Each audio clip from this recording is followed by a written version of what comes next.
Hey everybody, welcome back to Coach Hall Writes. In today's video, I am joined by some of my favorite fellow AP Lang teachers. We're going to be talking about tips for going back to school as an AP Lang teacher, and also just some of our best practices for the beginning of the school year. So I'm going to have them introduce themselves and then we'll get started. Hi, I'm Stephanie Kirk. I am from Maryville, Tennessee, and I'm teaching AP Lang and Seminar. And I've been teaching Lang for several years. So I'm super excited to get to talk to you guys again today, have a chat with my friends. Hi, I'm Sarah Cuzzo. I teach in Northern New Jersey, and this past year was my first year teaching Lang. So looking forward to pass along some of my tips to you. Hi, I'm Mara Wolf. I teach in Brockton, Massachusetts. I teach AP Lang. And my fellow Arkansan, Erica. Hello, I am Erica Johnson. I teach AP Lang, AP Lit, and a dual credit composition. Hello, my name is Amy Eckhart, and I teach AP Lang and English 3 in Sioux Falls, South Dakota. I've been teaching, this will be my 9th year of teaching AP Lang, and I've been an AP reader 4 different times. So welcome, everyone. Awesome, thank you. Yeah, I should mention that we all met at the AP reading. And basically the idea for these chats started because we all went out to dinner a few different times. We played trivia and lost a few times. And we would have conversations about, teaching AP Lang, school tips, all kinds of stuff. And I thought, these people would do a great job of sharing information as well. And so I really wanted to bring them on and just kind of have a teacher chat. So let's start with just advice for new AP Lang teachers, because I feel like when you're first teaching AP Lang, even if you've taught English before, there's something about the title of AP that makes it nerve-wracking, and people put a lot of pressure on themselves. So I want to try to just kind of give tips for the people just starting out as far as like how to manage things, what you wish you knew, what works for you.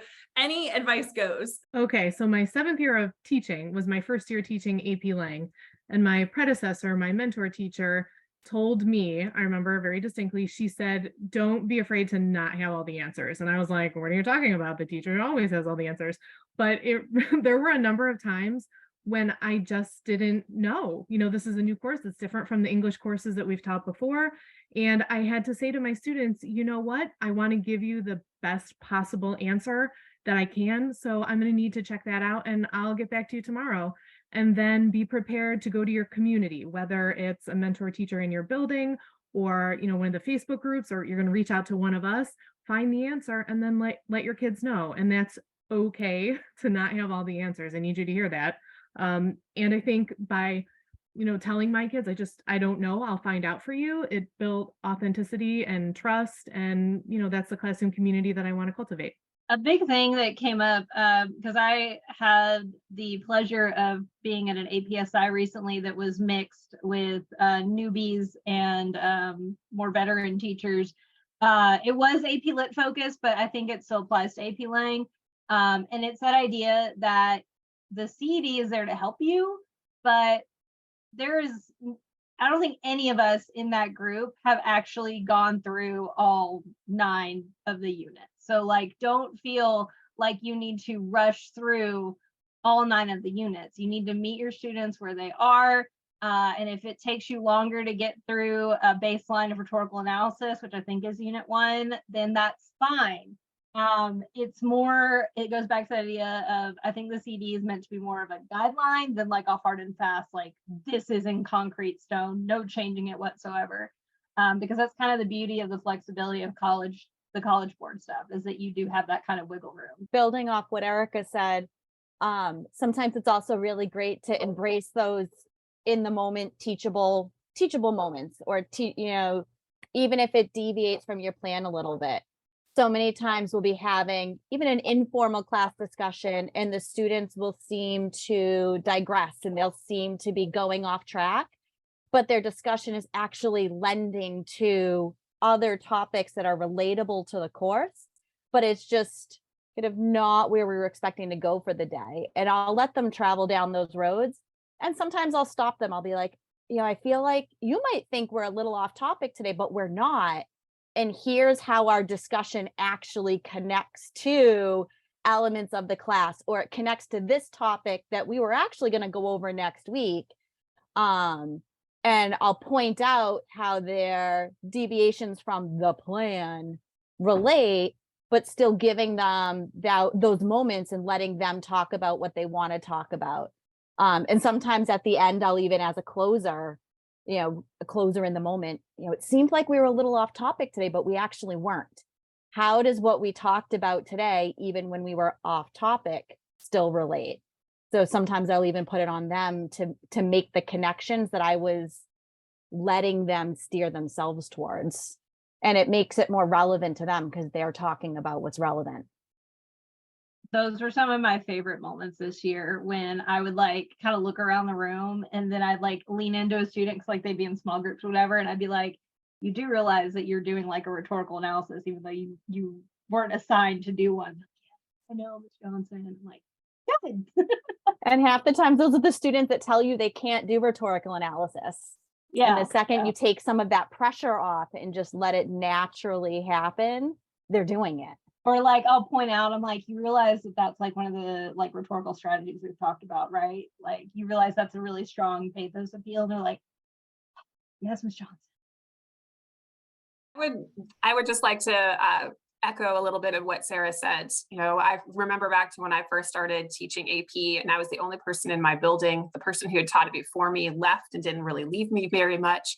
And so if you're that type of person who doesn't really have anybody else in your building, in your district, you still need to find someone in your building who is sort of like your confidant, right? Someone that you trust pedagogically, someone that you see eye to eye with on different sort of like ways to engage students and to address things. And even if they don't teach AP, you can go to them as a sounding board, right? That you can go to someone and say, okay, this is what I'm thinking about doing. Help me walk through this. Let me talk through this with you.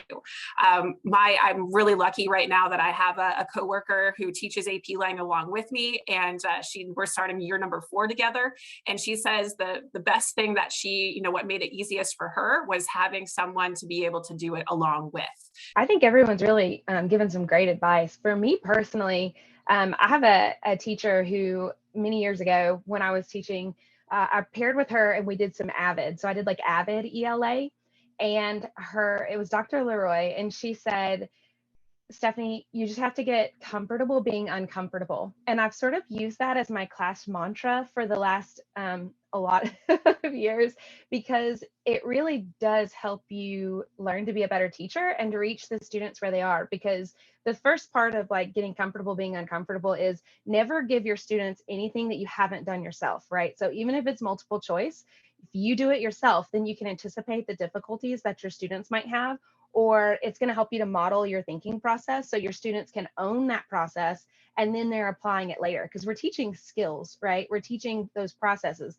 It's not necessarily the content that I want them to remember 5 or 10 years from now. It's the skills that came from it. And so sometimes that also means like getting out of the way, which is really hard for me as a teacher. And I think a lot of us as educators, we're so used to being in control, right? Like it's our house. And so we want to make sure that everything is like by the book and we know exactly what's happening and we're controlling it. But sometimes the best learning happens when we just step back and watch. And I think that's a really big piece of advice that I don't think I was told that early enough in my teaching career. And so now I really am okay with that. I'm okay with getting out of the way. I'm okay with doing it before I assign it to the students. And then I'm going to seek the successes as well, because it can be challenging. And so anything that we can find that's a success for our students and for us as a class and for us personally and professionally, I think that those moments need to be recognized too. Yeah, I love what you said about doing it alongside your students, because I sometimes do that. So usually my students take a like mock exam kind of mid-year, sometime between like December and March. It just kind of depends on how we do it. And so I tend to write the essays with them, and I try to have it be prompts that I haven't really studied as much. Now, being an AP reader, it's a little bit tricky because I try to pull from like the previous year. So sometimes it's not as easy to pull a prompt that I don't know very well. But I did it a couple years ago, and I had always kind of told my students for rhetorical analysis, you might want to spend a little bit more than 40 minutes, like we talk about on the exam day, kind of budgeting your time a little differently. And so we have a 45-minute class period. So we were writing from bell to bell, essentially, and I was writing with them. And I remember like looking down at the clock, and we had something like maybe 15 minutes left or 20 minutes. And so I told my students, okay, this is your like halfway point, 20-minute warning. And they all just kind of, you could see like the panic. And I was like, don't worry, y'all. I haven't even finished my first body paragraph yet. And they all laughed, and they just, you could see the relief. And we talked about that afterward, like the next class period. I was like, okay, so here's what I was experiencing and here's how I adjusted. And they really appreciated it, kind of doing it alongside with me. And it gave me so much respect as a teacher for what my students go through, because I think sometimes we as teachers, it's easy to fall into the trap of, oh, I taught them that. They should know this. I told them not to do this.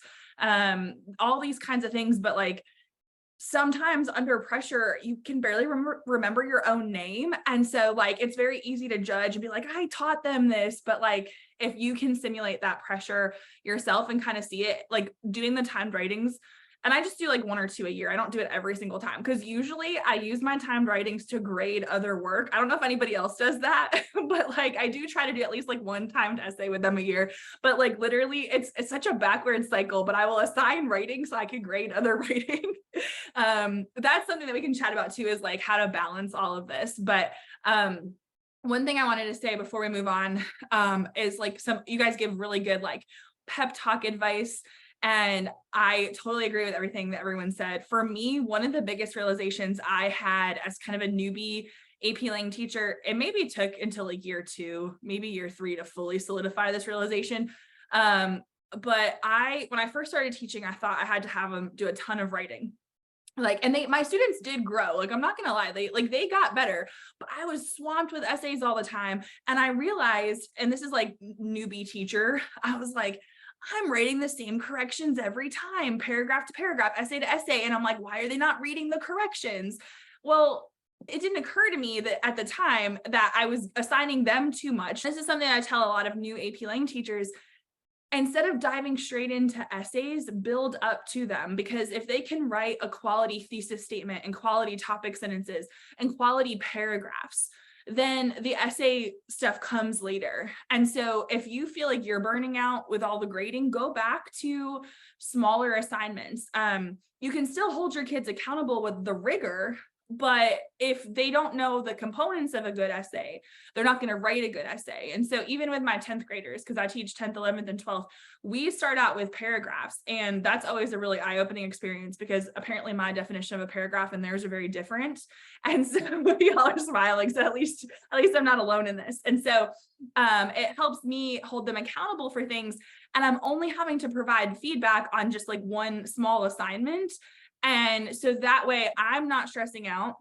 So does anyone have any tips for like dealing with like the balance of like the grading, or just like how to not feel like you're drowning as an AP Lang teacher?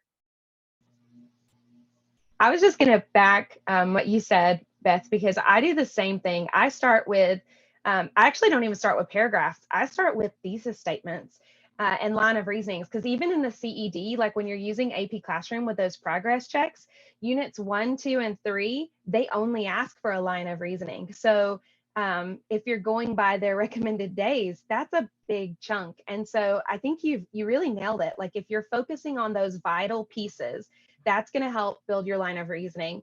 And so it is a lot easier to grade 60 thesis statements on a note card than it is to grade 60 timed writes.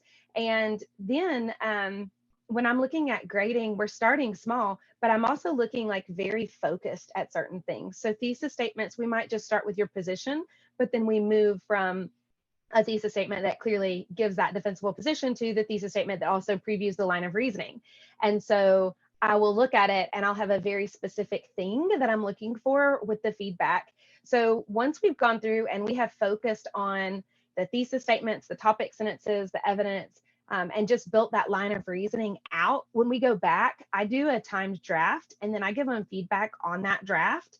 And I don't give them their number. I give them just the feedback. And then they have to use the rubric and figure out what their number is based on the feedback. So it kind of forces them to use it.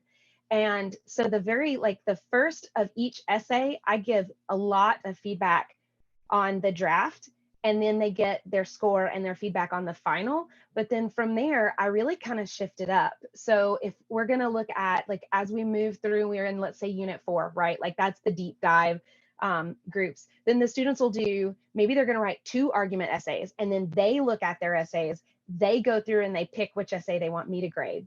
So they've written 2, they've had that practice, but now I'm just grading the one that we go through. And so there are a lot of like little ways that you can bring that in. But also with grading, I don't know about you guys, but sometimes we all have life, right? Life gets in the way. And so students need an extension, or they want to revise it and rewrite it. And I don't have a limit for the number of times if the student really wants to revise it. But I think contacting guardians is something that we often don't do enough. And so in particular, I would say always contact the guardian, but in particular with grading, if you reach out to the guardian and you include it, even if it's just a note in the grade book that they can look and they can see, then that really does open doors. And I think it makes a big difference in where the students are going and the support that you're going to have, like as a team working with that student's best interest at heart. One trick I've used with quick grading, kind of some of the stuff Stephanie talked about is definitely part of it. Like instead of grading the whole essay, it's like I'm just going to focus on one piece of it. Another thing I like to do is, and I think Beth, you sort of mentioned this earlier when we were talking about time gradings, using when they're working on other stuff to be grading.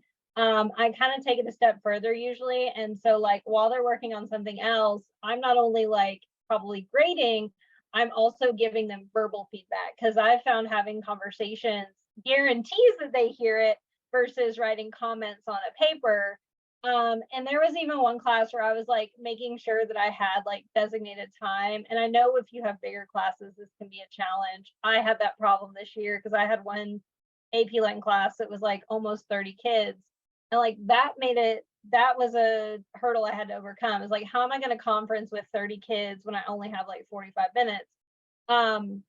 One thing I started doing this year that really I think helped is I would have them get into small groups and share their essays with each other, or their thesis statements, or whatever it was. And then of that group, they would pick one person, like, we're going to look at just this person's essay.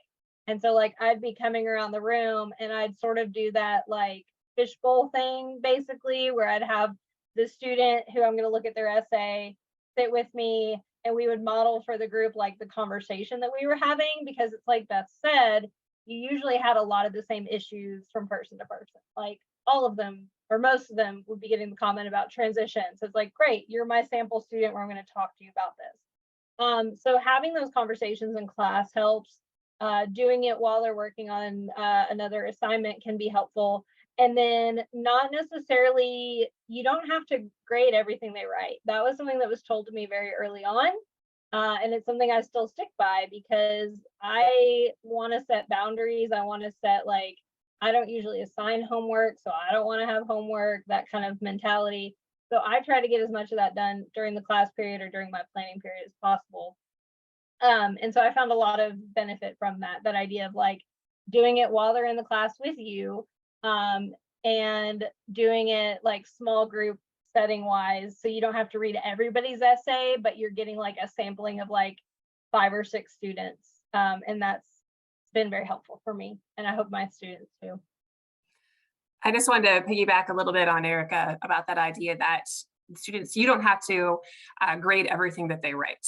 Mine write every day, but I probably only collect something from them maybe once or twice a week, but we're writing all the time, whether that be thesis statements, whether that be paragraph, whether that be responses to different pieces. Are they turning to their elbow partner and sharing that?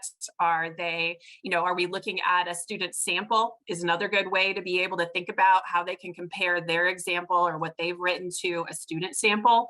And let's talk through the student sample and what we would fix with this example, or where we think that they maybe did, excelled, or where are there areas for improvement. Of looking at those pieces. I use models a lot.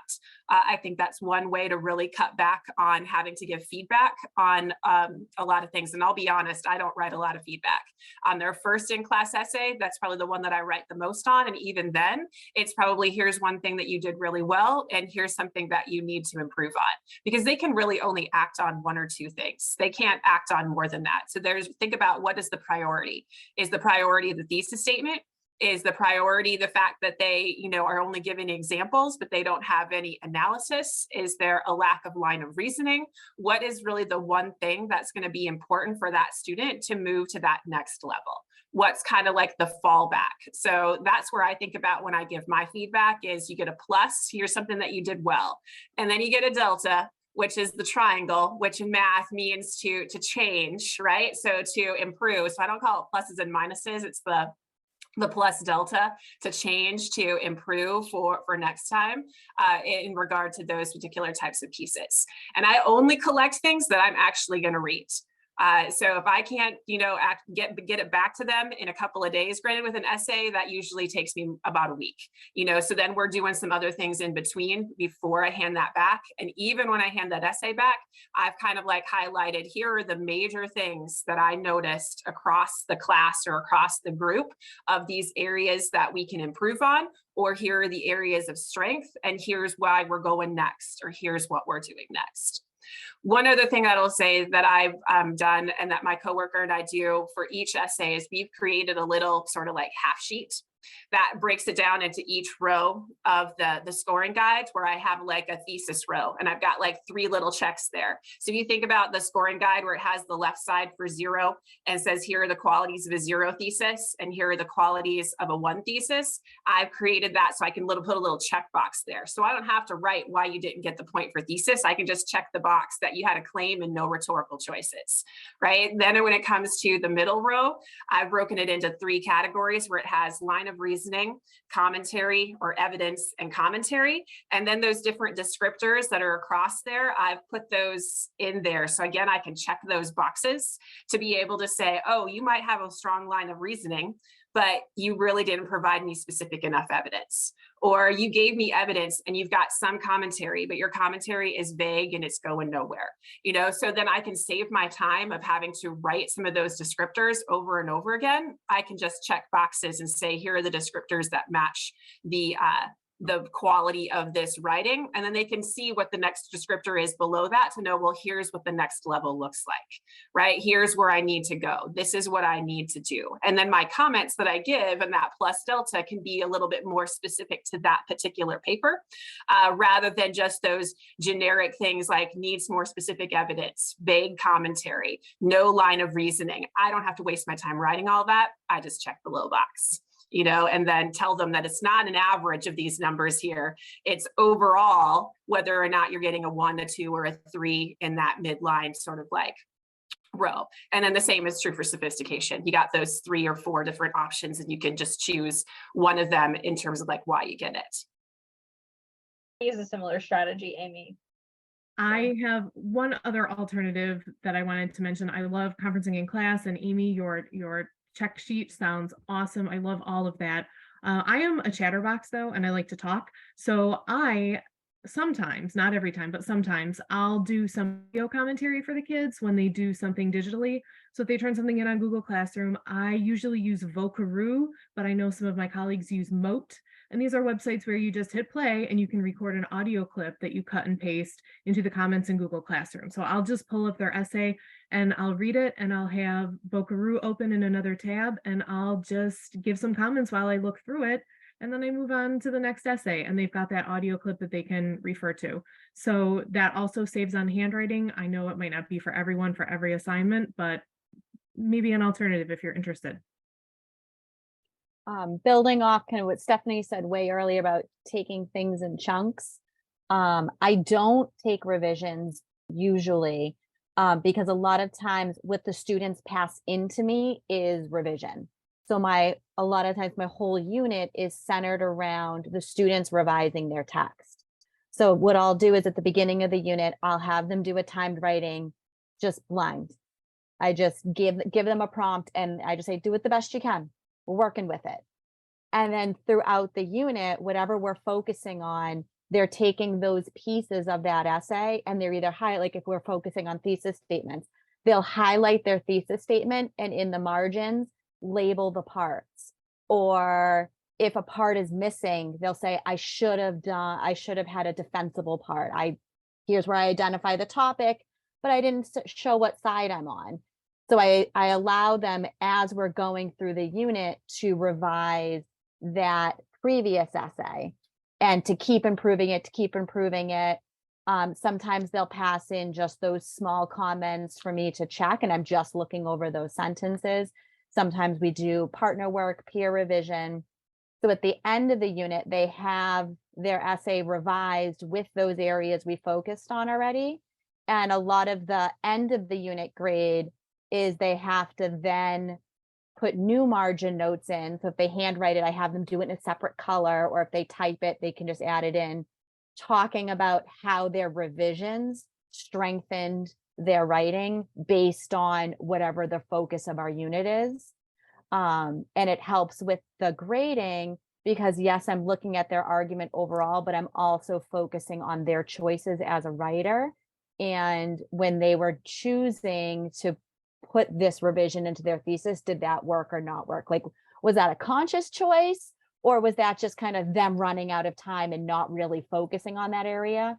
So when I'm giving my feedback, I'm giving them feedback more on the areas they're commenting on. So it's more targeted to the parts that matter.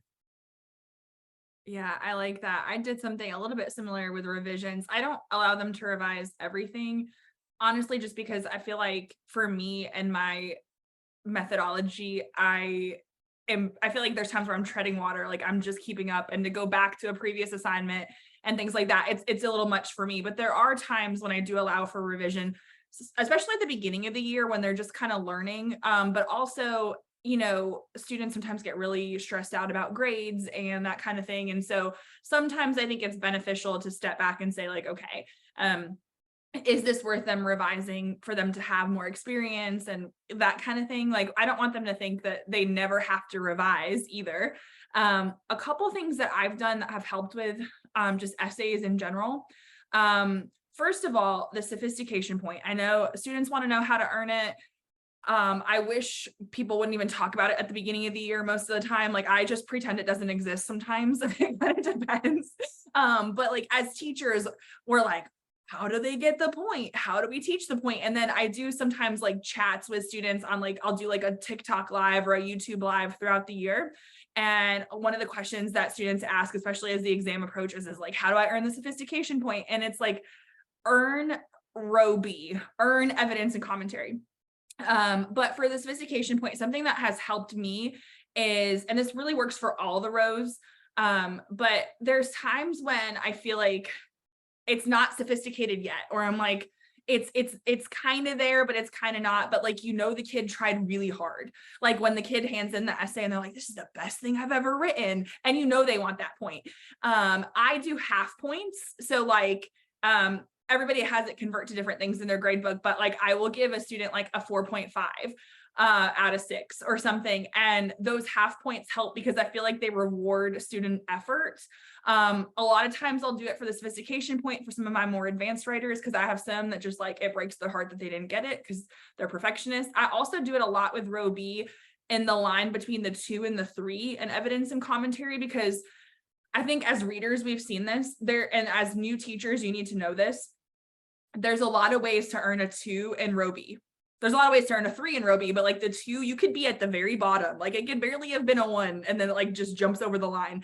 And then like you have something that's a 2, but it's really almost a 3. And I think that's one of the frustrations as a teacher, is that there's a lot of wiggle room. And so a student could technically improve the quality of their writing, but they might not go up a score.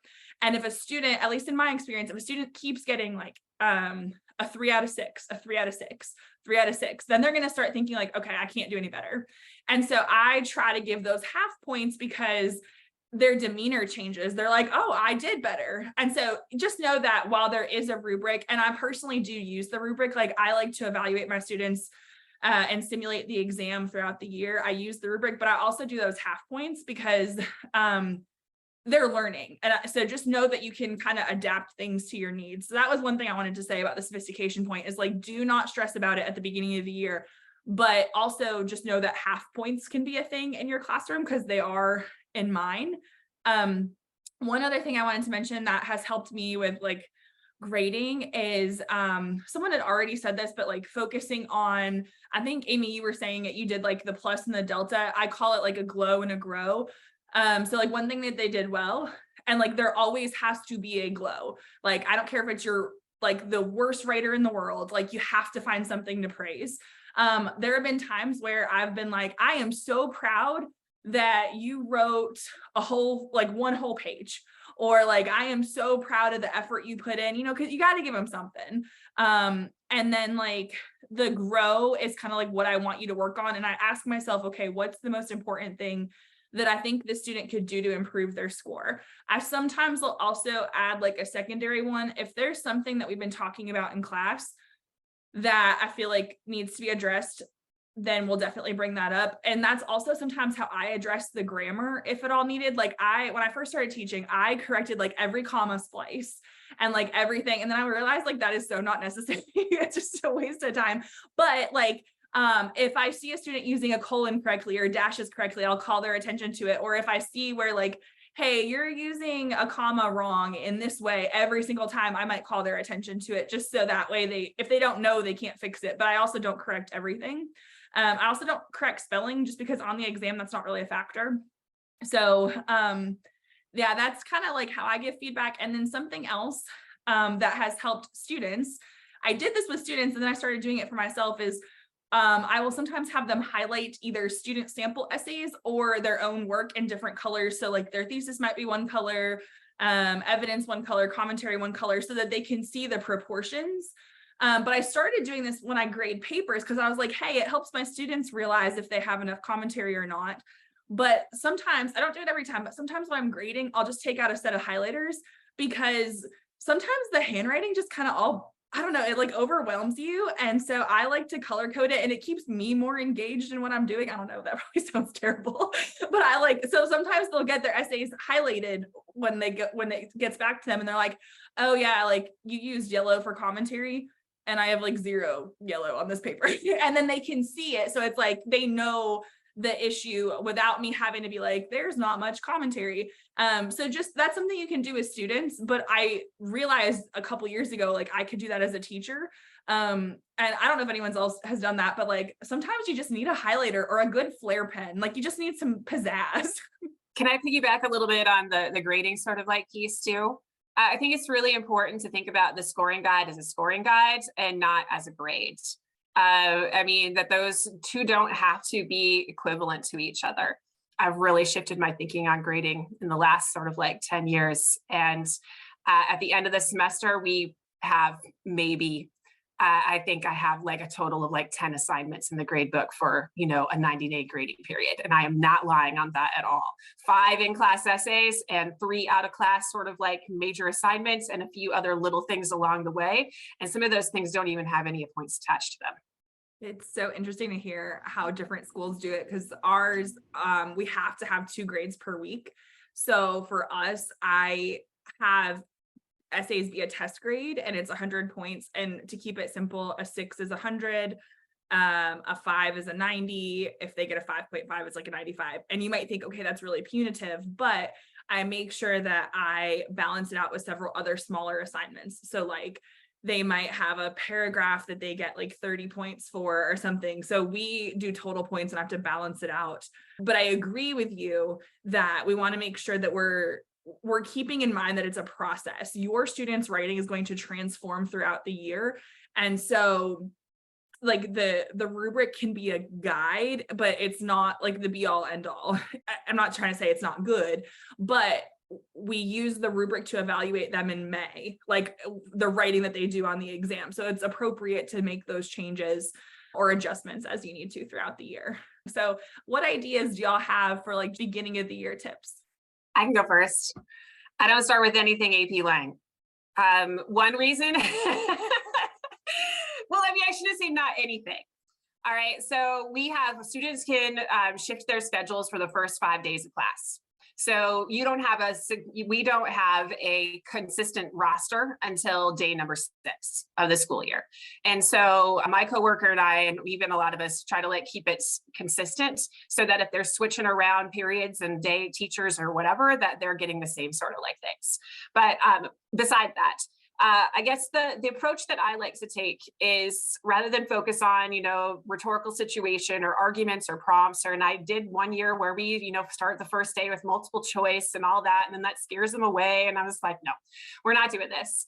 That I think the more that I teach this class and the more that I read essays as a reader, that AP Lang is really about being a quick thinker, than it is necessarily about being a great writer. Right? We will see those students who are able to have really great ideas, who are able to then develop those ideas and draw from a variety of experiences to then be able to produce work. And it may not necessarily be the best writing, but they're able to contribute and control their argument in terms of what they're trying to say based on their ideas. So that's one of the biggest challenges that I think my students face is independent thinking. They come in, want me to give them a specific question that has a specific answer that I'm then going to tell them what that specific answer is, which I don't. Right? We don't. They need to be able to think on their feet. So I've borrowed some.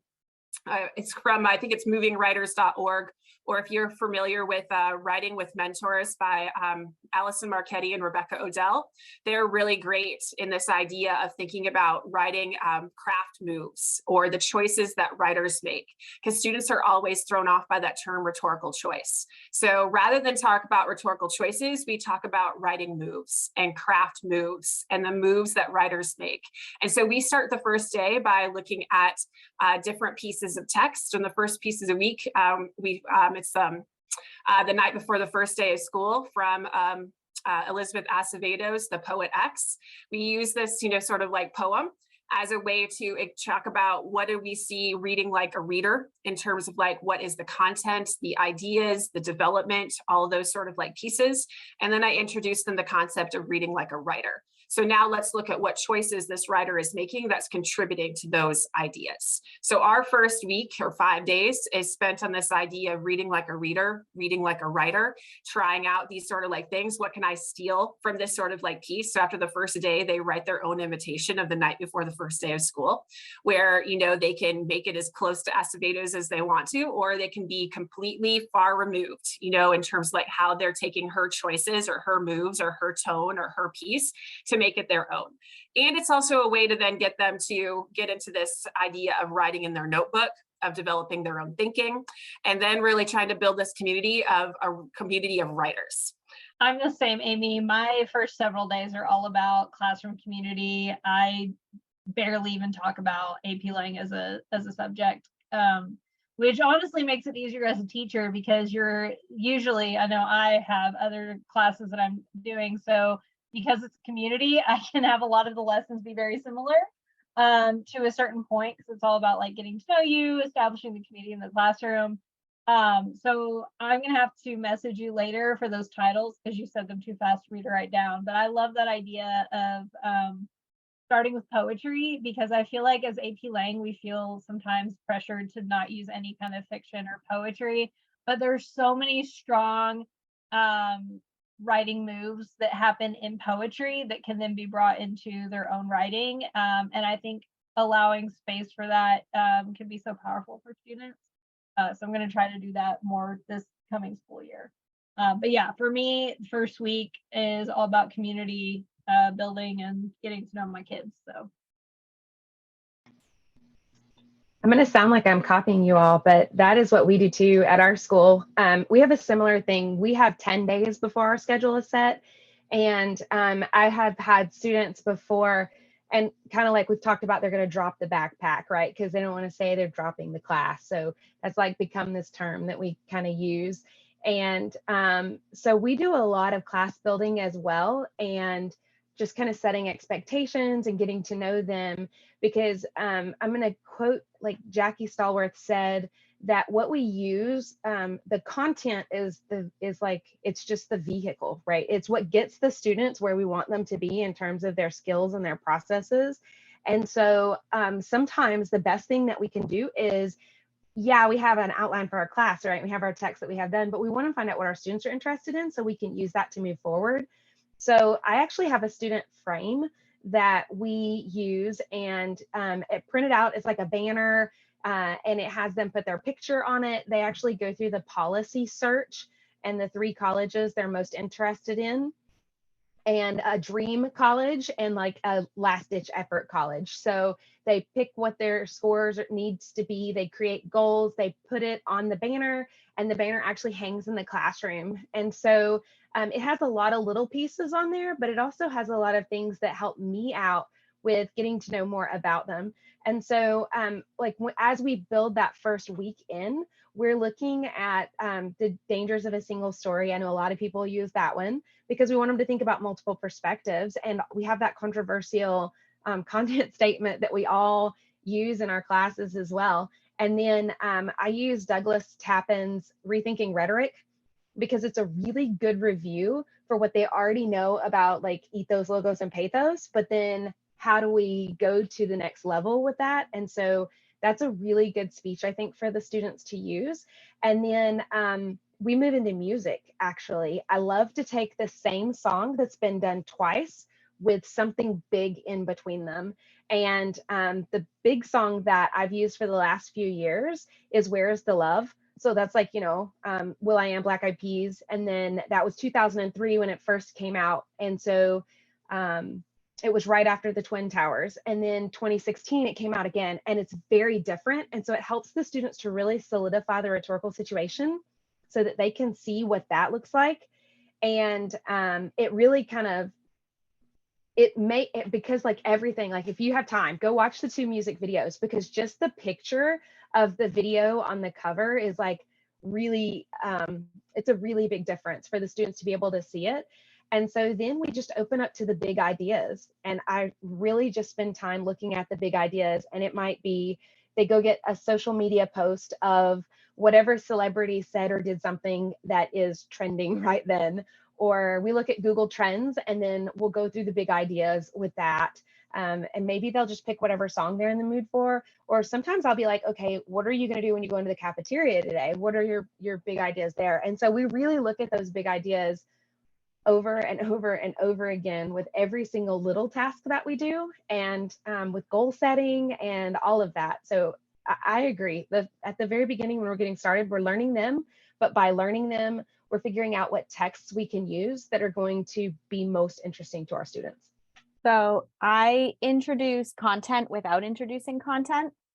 My students do a summer assignment where they just have to pick one podcast that's nonfiction, one documentary that's obviously documentaries and nonfiction, one documentary, and or read one article. And then I just have them answer a couple questions that are rhetorical situation questions, but I don't use any of the language of rhetorical situations. So it's kind of dipping their toes into it.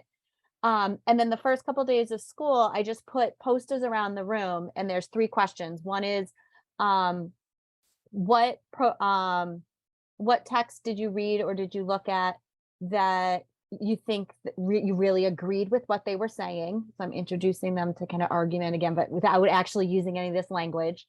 Was there something that you thought you were going to agree with, but it ended up by the end of the text, you didn't agree with it or you didn't like it? And then what did you disagree with? And all I asked them to do is just on one poster. So they just, for each text, they figure out which text answers which question, and they just write the name of the text and just briefly why they put it up there. And for students that if they didn't come prepared with the summer assignment, I give them support as well. And I'll say, I'll introduce them to CNN 10 and a couple of the other really quick headlines.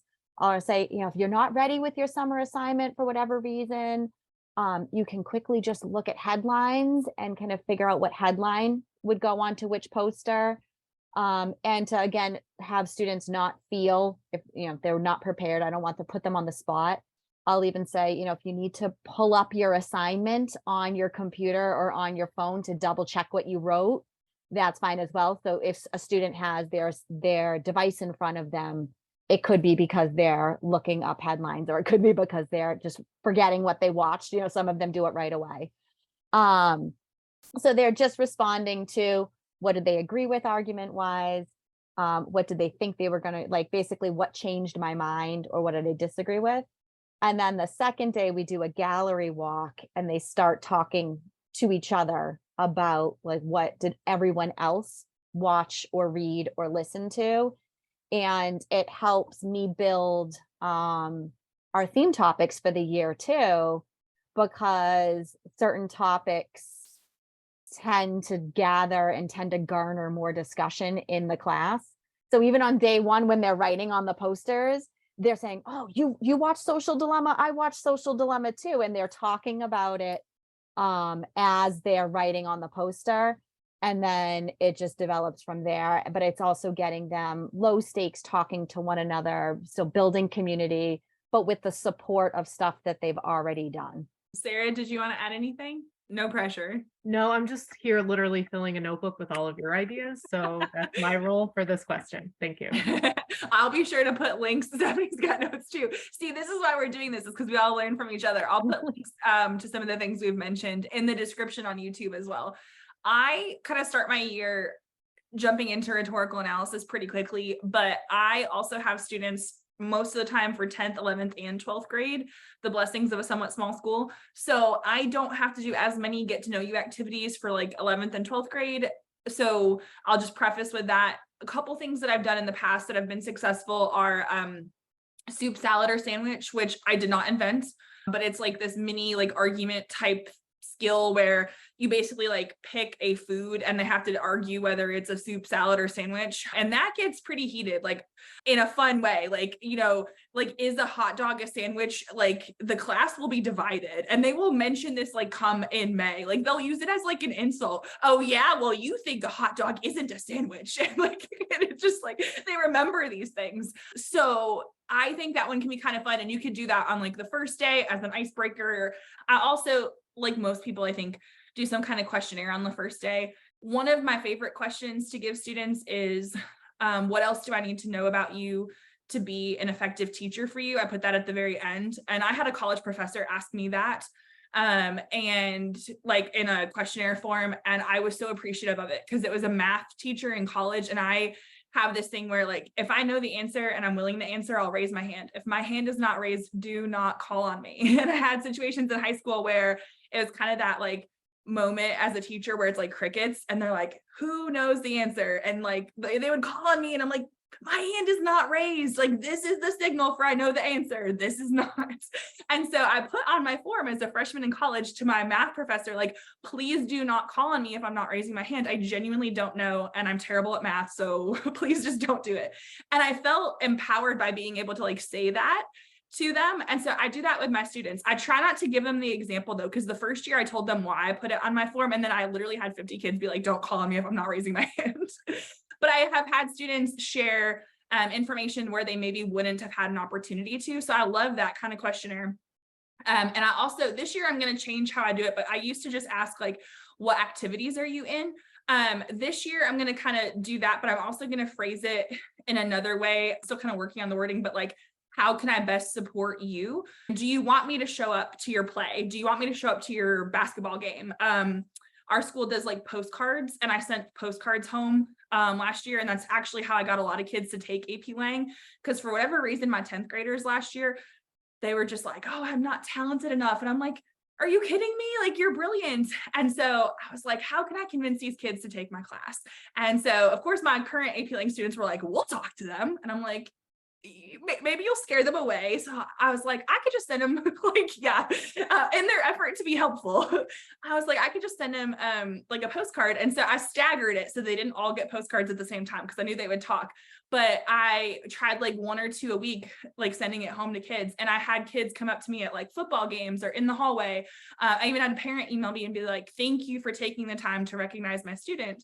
And I just kind of, that experience kind of made me realize that I, as a teacher this year, want to do more in acknowledging them as a whole person. And I want to know how I can support them. Another question I like on the questionnaire that a lot of newer teachers might not think of is, how do you like to be praised? Because some students really like to be called out like, that was a great answer. That was fabulous. But for other students, that gives them a lot of anxiety. So they'd rather just like a quiet, you know, individual praise at their desk, or even just a Post-it note on their paper later. So it helps the student feel supported. We've been chatting for a while, so I think we're gonna just pause it here. But I did want to just let people know that I'll put the links to some of the stuff we talked about in the description of the video. And also, we have, as a group of friends, decided that we're gonna do some of these calls throughout the year. So next time, I think we're gonna talk about different FRQs, because I know that's a very intimidating topic for new AP Lang teachers and some of us veterans as well. And I just wanted to extend a thank you to you ladies for joining me and chatting with me, because I know that we have so many wonderful ideas here for first year AP Lang teachers. And I've got some ideas from you all that I'm going to try this year too.